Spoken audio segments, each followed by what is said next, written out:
Now at 6 and streaming on crossroadstoday.com, a big decision brewing in Port Lavaca. What's at stake and why a tax break is part of the deal.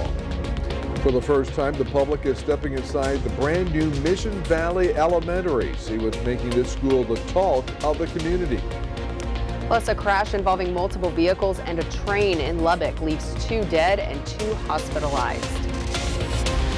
Well, lots of people are going to be on the roadways this weekend. You can see right now we're on the very summer-like weather pattern, but we do have an increasing chance for showers in the afternoon. So we'll have all that coming up in a moment. And tonight we have 3 Crossroad baseball, softball teams playing in playoff action. We'll give you live score updates here and everything else coming up in sports. You're watching 25s now at 6. Good evening and thank you for joining us. I'm Shauna Curry. And I'm Don Brubaker. ExxonMobil representatives are in Port Lavaca tonight, introducing themselves to the community and giving an overview of a major project in the works. 25 News Now weekend anchor Amaya Norman is live with the details. Amaya?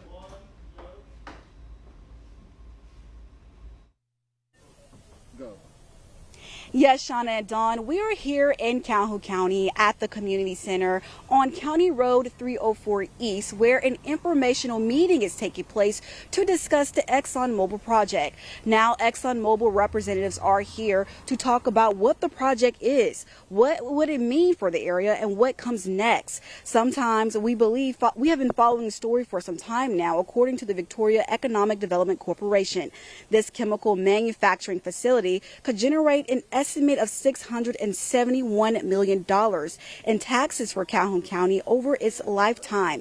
But in order for this project to move forward, ExxonMobil is asking for a tax break. Now, this tax break will be coming from Calhoun County ISD School District. If passed, it will make it favorable to move ExxonMobil project here, but if not, it will be less favorable for ExxonMobil project to move here. We will have additional information later here tonight after tonight's meeting.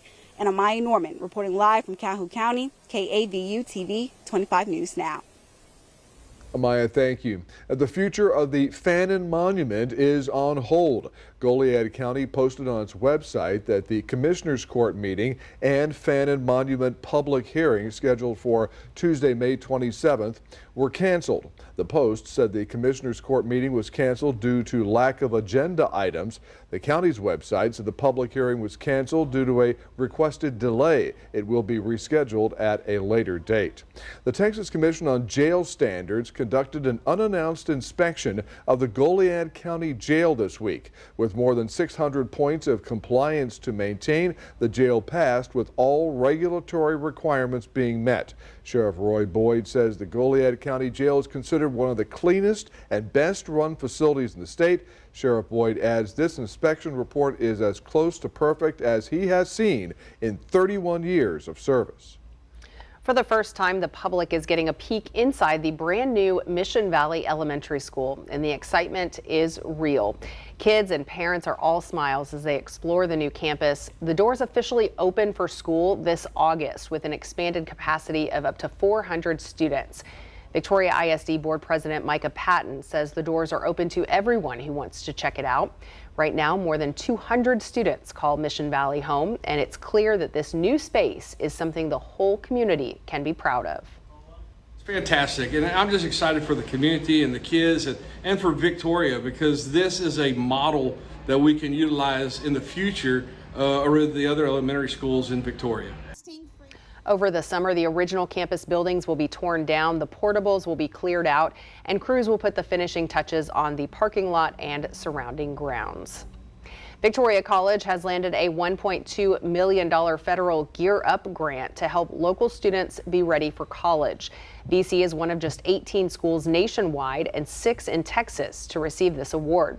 The program kicks off with nearly 100 7th graders from Patty Welder and STEM middle schools, offering tutoring, test prep, college tours, and more all the way through their first year of college. It's a major boost for students in Victoria ISD and a strong partnership between the district and Victoria College to help kids plan for their future.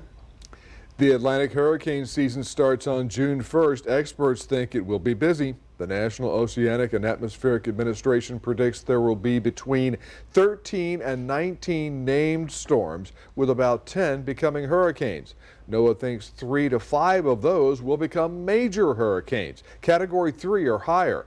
All that while federal agencies devoted to helping the communities deal with the storms struggle with preparedness. NOAA and FEMA both experienced cuts in staffing. Officials in those agencies say the accuracy of forecasts could suffer and recovery help for people impacted could be slow. This brings us to our viewer poll today. The question is, how prepared do you feel for an above average hurricane season this year? Very prepared, somewhat prepared, or not prepared at all? 62% of our voters say they feel somewhat prepared for an above average hurricane season this year. We thank you for voting. We want to hear from you. Visit crossroadstoday.com/vote to take part, and we'll have the latest results at 10. Just in time for Memorial Day weekend traveling, sun. And maybe some rain showers. Oh, really? Maybe. Ooh. Let's go to Mac Perez for a first look at the forecast. Mac? Yes, we do have that chance as we get into Memorial Day. Right about now, we were fairly quiet here in Victoria County, but you can see a couple of little showers that popped up in Gonzales and White right there in the Seguin area. So there are, this is the kind of stuff we're going to be seeing over the weekend. Little pop-up afternoon showers. I don't think it's going to be enough to mess up your holiday, but we'll be taking a much closer look at all that coming up in just a few minutes. Stay tuned. We'll be right back. Mike, thank you. The founder of the Texas Renaissance Festival, George Coulomb, was found dead this morning. Authorities say his housekeeper found him at his home in Mission. He was 88 years old. Coulomb founded the festival in 1974 and served as mayor until recently. Known as King George, he built one of the largest Renaissance events in the U.S. His death follows a lawsuit over a failed multi-million-dollar deal to sell the festival. 2 people are dead and 2 others hospitalized after a crash in Lubbock. Authorities say it involved at least 4 vehicles, including a car that was pushed onto train tracks and hit by a train. The 2 people who died were riding motorcycles. The driver of the car and another person were taken to the hospital. Investigators are still working to determine what caused the crash. Texas lawmakers are poised to make it easier to suspend disruptive students, but some teachers and school psychologists say discipline alone won't meet the mental health needs at the root of their behavior. To read this full Texas Tribune article, visit crossroadstoday.com. A Galveston teacher is one of 6 people picked to fly on the next Blue Origin mission. Amy Jorge is a high school and middle school STEM teacher at Odyssey Academy. She has led more than 60 space experiments and 0 gravity projects. Amy's mission is to boost Hispanic representation in STEM fields. This mission is the 12th human flight for the new Shepherd program and the 32nd overall. The flight date will be announced soon. Graduation season is here. Whether they're stepping into careers, continuing their education, or chasing big dreams, we're cheering our area grads on every step of the way. Congratulations to Amoralina. The message says your journey has just begun. We are so very proud of you. Love from Mom, Dad, Ethan, and Michaela. Congratulations to Avery Jade. The message says we are so very proud of you and cannot wait to continue cheering you on and supporting you throughout your next journey in college. We all love you. And congratulations to Mariah Paul. The message says we are so proud of you and celebrate graduation day with you. Now through June 13th, you can submit a photo and heartfelt message for your graduate. We'll be featuring local grads on air and across our social media. It's our way of celebrating the class of 2025 with you. Just head to our contest page at crossroadstoday.com. Click on the Entertainment tab, then select Contest to upload your tribute and share your pride. A Texas woman is celebrating her first year of being cancer-free after 21 years of treatment.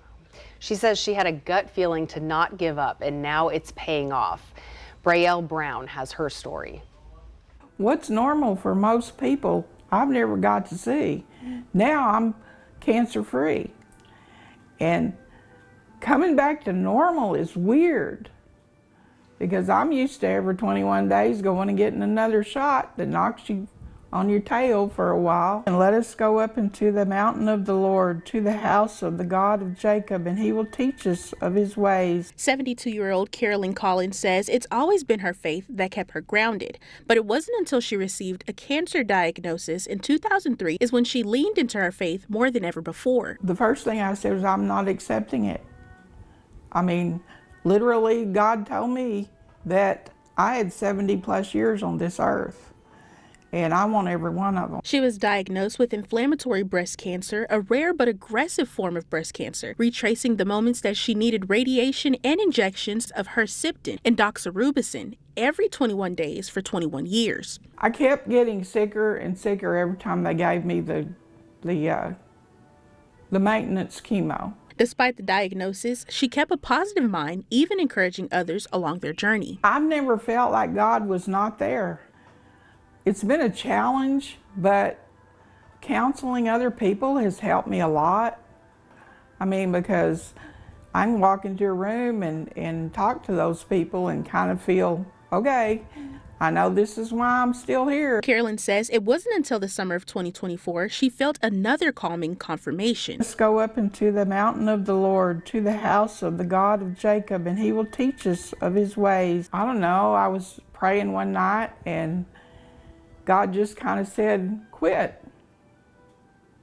It's up to you. He did the scans and she said, you don't have cancer. Now nearly a year cancer-free, Carolyn says life feels different and is going to take some time to get used to. I haven't gone to any concerts or anything like that, which I kind of plan to do. She says when it comes to thinking there's no hope, always remember, faith the size of a mustard seed. That's very small. Go look at a mustard seed. Collins wants to remind everyone to keep going. You never know how close you are to the finish line. What a great story. Well, remember to subscribe to our YouTube channel, Crossroads Today. Hit the like button and click the notification bell. After intense negotiations, House Republicans passed Trump's One Big Beautiful bill. What it means for your taxes and the next steps. Coming up on 25 News Now at 6. Also ahead, Harvard faces a new challenge from the White House, how a sweeping policy change could impact its campus.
Hundreds of Department of Education employees will be getting their jobs back. Thursday, a federal judge temporarily reinstated the workers who were let go earlier this year by the Trump administration. He said the cuts have led to funding delays and uncertainty for school districts across the country. The judge also blocked President Trump's executive order that focused on dismantling the agency. The Trump administration is expected to challenge the decision. This morning, the House voted to pass President Trump's sweeping tax and spending cuts bill. It's a major win for the president and Speaker Mike Johnson after GOP leaders won over key holdouts. Julia Benbrook explains the challenges Trump's agenda still faces. House Republicans narrowly passed the massive tax and spending cuts package Thursday morning, marking a big win for President Donald Trump and his so-called Big Beautiful Bill. The bill is passed. This came after several days of chaos and intense negotiations, and there were some changes made. Prior to the vote, House Republicans unveiled a slate of changes to the bill in an effort to win over holdouts in the party. Those changes included implementing new work requirements for Medicaid earlier and phasing out Biden-era energy tax credits sooner than originally planned, among other provisions. Now, all eyes turn to the Senate. Here's House Speaker Mike Johnson's message to Republicans in that chamber. I encourage them to remember that we have a very delicate equilibrium that we reached on here. A lot of work went into this to find exactly the right balance. And you all saw how perilous that was over the last week as it developed. And I encourage our Senate colleagues to think of this as a one-team effort. This massive piece of legislation addresses several of Trump's campaign promises, such as extending his 2017 tax breaks and eliminating taxes at least until 2028 on tips and overtime pay. It also devotes billions to border security, allowing for a major crackdown on immigration. Now, how much of the House's version will survive the Senate GOP is unclear, but they are under a lot of pressure to move quickly. The stated goal is to get this bill to the president's desk for a signature by July 4th. Reporting at the White House, I'm Julia Benbrook. The Trump administration has pulled Harvard's ability to enroll international students, ramping up an ongoing clash between the university and the White House. Homeland Security says Harvard cannot take in new foreign students, and those already enrolled will have to transfer or risk losing their legal status. Harvard's pushing back, calling the move unlawful and saying it threatens its core academic and research mission. The university says it's standing by its international students, who make up nearly a third of its campus community. Big Lots will open 78 more stores in June as it continues its retail comeback. None of those stores are in Texas. Big Lots filed for bankruptcy in 2024 and closed more than 400 stores, including in Victoria, last year. The retailer, which mostly sells furniture, home decor, and some other items, said the closures were caused by economic pressures, including high inflation and reduced consumer spending on home and seasonal products. And I think, Mac, if people wanted to go to stores right now, they may want to buy like an umbrella or some suntan lotion, a fan, things like that. Well, for sure, the umbrella to shield yourself from the sun. Suntan lotion as well. The umbrella will come in handy if you happen to catch a little shower, but it looks hot and it looks humid right on through. As we get to Memorial Day, we do pick up a chance of isolated showers, and we'll take a look at that coming up in a moment.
Yes, we were discussing the many uses of an umbrella, which will be handy this weekend for various reasons. Right about now, we're looking at 88 degrees. It feels like 97. The winds picked up a little bit this afternoon, managed to get up to 92 as our high. 88's the average, and we've been with a record high of 99. Now, late this afternoon, we did see a couple of little showers that popped up just to the north of us. Here's Victoria, here's the Gonzales. You can see it right about there, probably over Seguin right now. But this is kind of what we're going to be looking at over the next few days. Little pop-up afternoon showers because of all the heating and all the humidity. And we take a bigger look at the state of Texas. Storms have returned to the Texas border. And then right about here is the dry line. Remember, we've been talking about this for a couple of days. Two things. The Gulf moisture, the surface moisture, rolls that way, hits the mountains of Mexico, and they get pushed up in the upper atmosphere. Then the upper winds then bring it back to us. That is going to be getting closer and closer to our area as we get to the weekend. And so all of a sudden we have a shower chance around here, which would be nice. We need the rain, all right? Here we are right about now, and you can see just to the north and west of us, there's Seguin, the one little shower that popped up there, also one not far from Karnes City as well. This activity will last, 30 minutes. Once the sun goes down, it all falls apart.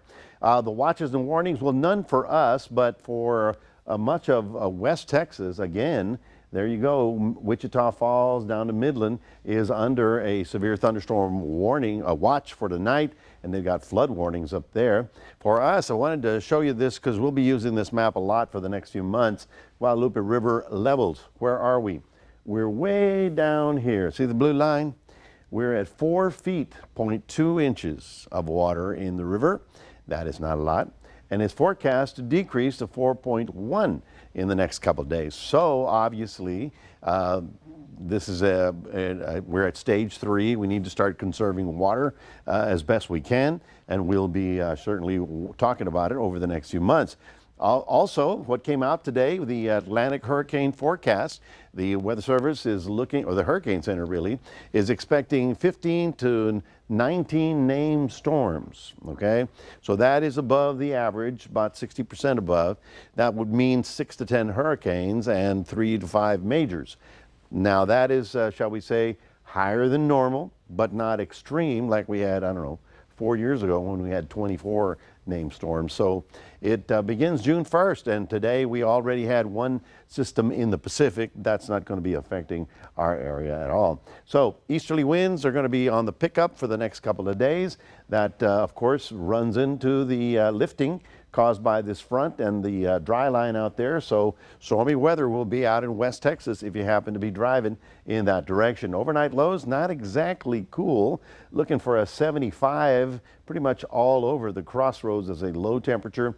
And tomorrow we're looking at 94 as a high, 95 out in Karnes City.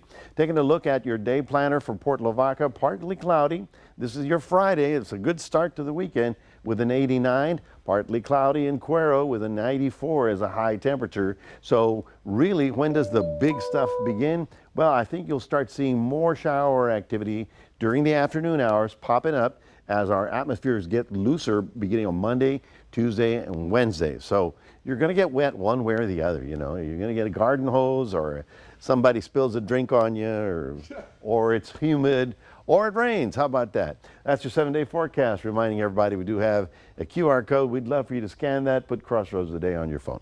Shauna, back to you.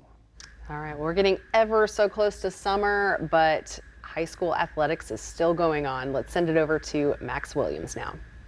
Yeah, just for a couple more weeks here, Shauna, right? Got a lot of graduations, everything coming up, but we still got Athlete of the Week for, again, a couple more weeks and everything else. And who will be here for tonight, I'll tell you just in a little bit, coming up in sports.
All right, Crossroads. Last week we gave our Athlete of the Week to Victoria West tennis player McKenna Spencer. Well, this week we're heading back to the softball field, giving it to Ganado softball player Paisley Hayofsky. Here's more for our Athlete of the Week.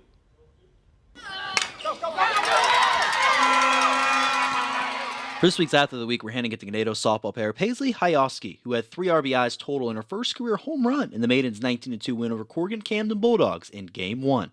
Paisley talks about her approach at the plate and funny story about her coach disagreeing with her at the plate as well. If the ball was there, I was going to swing hard. If not, I was just going to get a base hit. It was actually funny because he told me I get one pitch to swing at, and then I have to bunt the ball. And then the runners move, so he let me swing.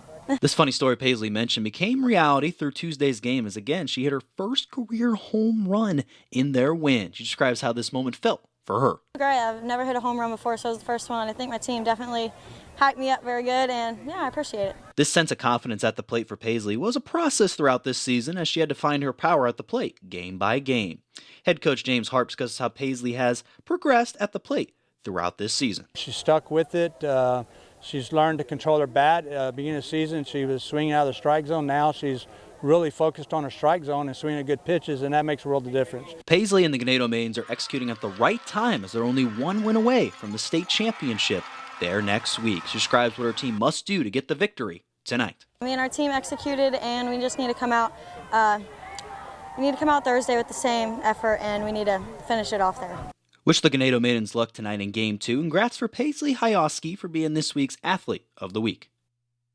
All right, now Paisley and the Maidens will be looking to make history tonight versus Game 2 versus Corrigan Camden at Navasota High School. Again, the game will start here in 30 minutes' time. And for you Ganado fans, here's what has to happen. If they win, they will move on to the state title for the first time program history. If they lose, there will be a Game 3 decider there Saturday afternoon at noon at the same location they're at, Navasota High School. Now, staying in the softball ranks there, but Shiner, Lady Comanche softball, they only need one more win, just like Ganado tonight, to advance to the state championship for back-to-back years. And right now, at a good start right now out there in Temple, Texas, they're currently up 3-0 there in the top of the first inning, and we'll have the final score and updates there later for you guys there in 25 News Now Sports at 10 p.m. And also baseball starting up here for the Shiner boy Comanches team. They're currently down 4-1 to Burden right now in Game 1. They're going to have Game 2 after that game in about 30 minutes time. So if this score holds up right now, Shiner would have to win Game 2 to avoid elimination and force that Game 3 decider right there on Saturday, and that will be at the same location there at Bastrop High School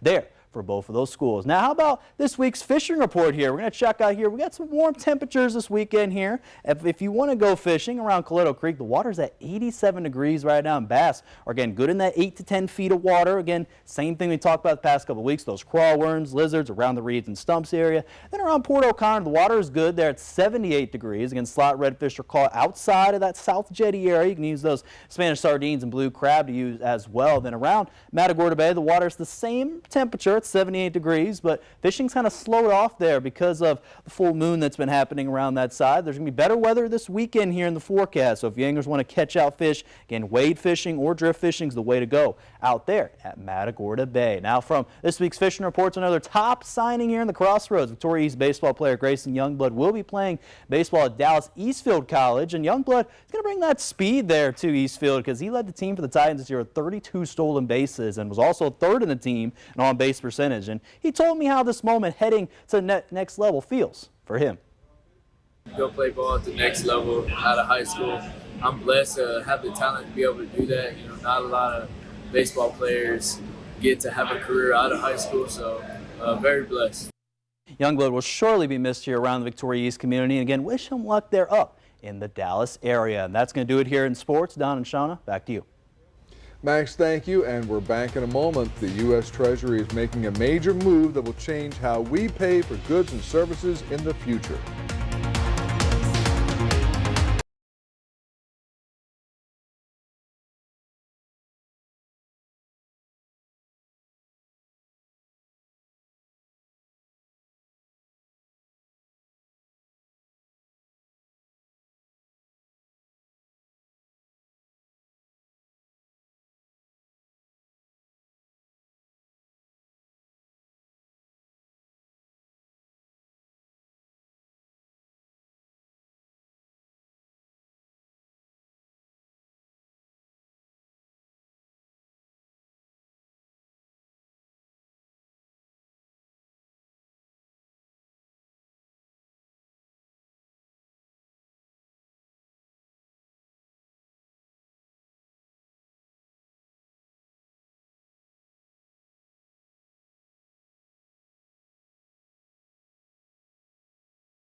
Finally tonight, the U.S. Treasury is phasing out production of the penny and will soon stop putting new 1-cent coins into circulation. The department made its final order of penny blanks this month. In February, President Trump ordered a halt to new penny production. The mint projects an annual savings of $56 million in reduced material costs by stopping penny production.